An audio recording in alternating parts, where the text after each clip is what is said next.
최근 들어 더욱 노골적으로 한국 문화 빼앗기에 나선 중국. 그러나 과하면 욕을 먹기 마련입니다.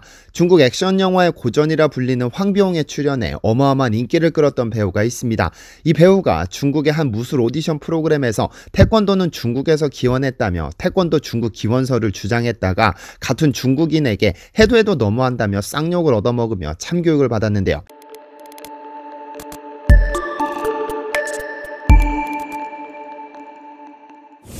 안녕하세요, 디스멘터리입니다. 얼마 전 개봉한 분노의 질주 디 얼티메이트라는 영화가 있습니다. 한국에서만 몇 주째 박스오피스 1위를 기록한 이 영화는 호쾌한 자동차 액션으로 전 세계적으로 탄탄한 팬층을 확보하며 꾸준한 인기를 끌고 있습니다. 그런데 이번 영화의 양대 주연으로 활약한 프로레슬러 출신의 존 시나라는 배우가 다짜고짜 중국인들에게 사과하는 일이 발생하고 말았는데요. 사건의 발단은 이렇습니다. 이번 영화에 새롭게 합류한 존 시나는 중국판 트위터인 웨이보에 대만 매체와 진행한 인터뷰 영상을 게재했습니다. 이 영상에서 그는 대만은 첫 번째로 분노의 질주를 볼 수 있는 국가라고 말했죠.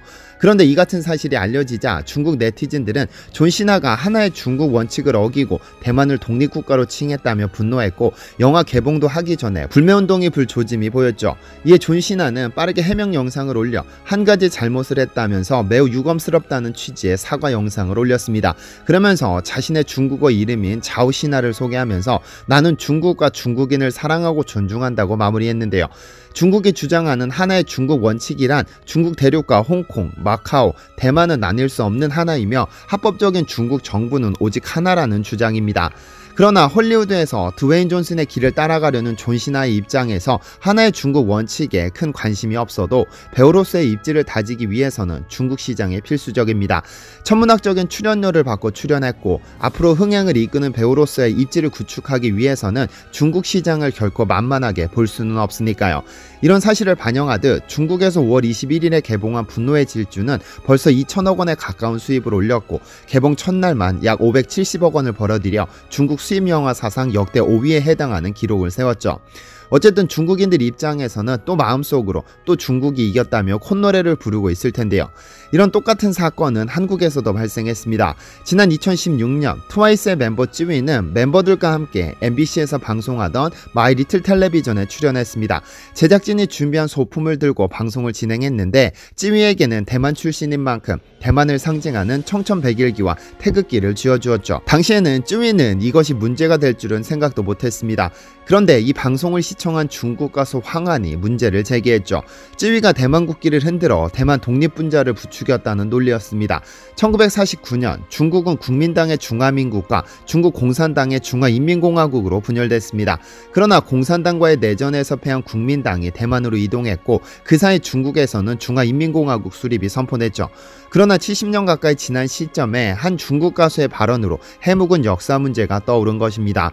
결국 중국 활동을 중단하고 제 잘못을 돌아보도록 하겠습니다라며 당시 17세에 불과한 찌위가 고개를 숙이고 말았는데요. 찌위는 영상에서 중국은 하나밖에 없으며 전 제가 중국인임을 언제나 자랑스럽게 여긴다고 말하면서 보는 이들로 하여금 분노를 불러일으켰는데요. 가장 밝아야 할 17세 소녀가 정치적인 논란에 휘말려 자신의 조국까지도 부정해야 하는 상황이 어이가 없었던 것입니다.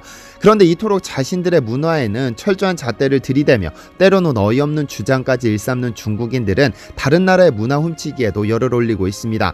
대표적으로 한국 문화 훔치기는 아주 노골적으로 진행되고 있죠. 지난 2018년 중국 동방위성TV에서는 청춘 유박격, 즉 청춘은 복싱이다라는 일종의 무술 오디션 프로그램이 방영되었습니다.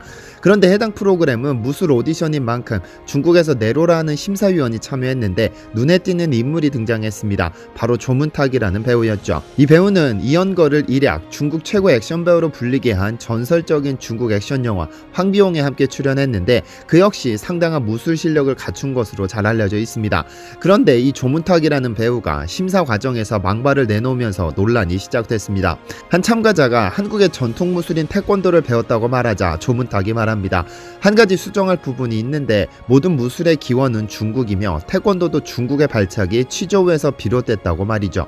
그는 이어 일본의 가라데의 기원은 소림사의 권법에서 유도는 중국 씨름에서 유래됐다면서 중국은 모든 무술의 나무다라고 덧붙이기도 했는데요.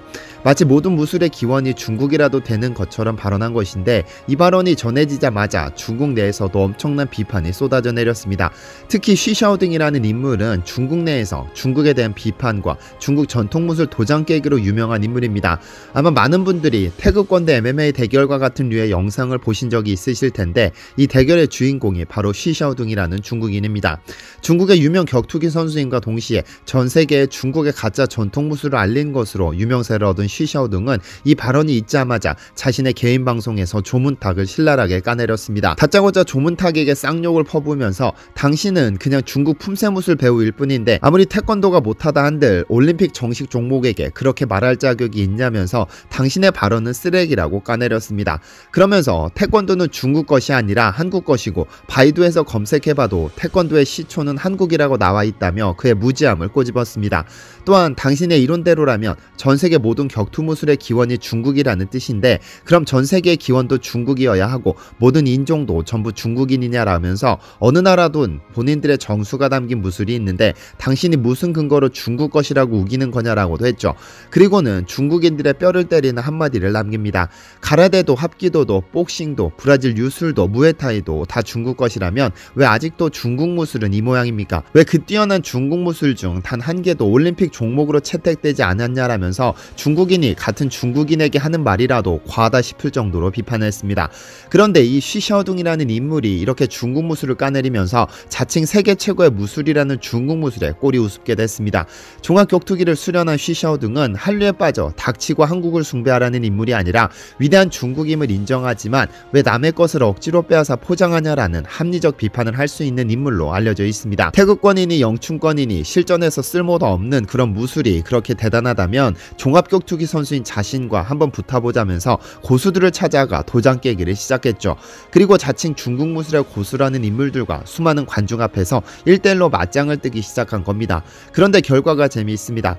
자칭 고수라는 인물들은 쉬샤오둥을 어렵게 만들었지만 쉬샤오둥이 고난을 이겨내고 간신히 이긴 것이 아니라 경기 시작 1분도 되지 않아 아주 가볍게 눕혀버리는 경기가 대부분이었습니다.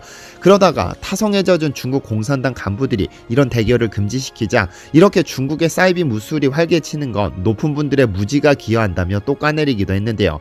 사실 굉장한 국수주의를 풍기는 중국인들에게 이런 중국인은 자칫 매국노가 될 수 있습니다. 또한 중국이라는 국가의 특성상 쥐도새도 모르게 실종되는 경우가 많아 그의 안위를 걱정하는 한국인들은 상당히 많죠. 지구상에 유일하게 남은 착한 대륙인인데 지켜줘야 한다는 염려 섞인 목소리도 있습니다.